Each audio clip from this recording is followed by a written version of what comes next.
taking psyllium is beneficial to many parts of the human body, including the heart and the pancreas. 1. Digestive health. This means it soaks up water in your gut and makes bowel movements much easier and can help promote regularity without increasing flatulence. Psyllium has the ability to soften your stool provided you drink enough water. This can come in handy with short-term ailments such as constipation.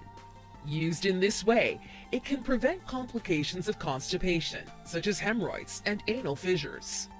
2. Heart health. Research has shown that taking soluble fiber can help people manage their cholesterol levels. Proper cholesterol regulation is important for everyone, but it's vital for people over the age of 50.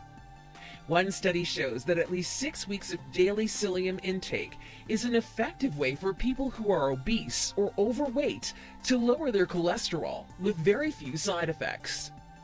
If you've been told that you need to watch your cholesterol, ask your doctor if adding psyllium to a low-fat, low-cholesterol diet will help you.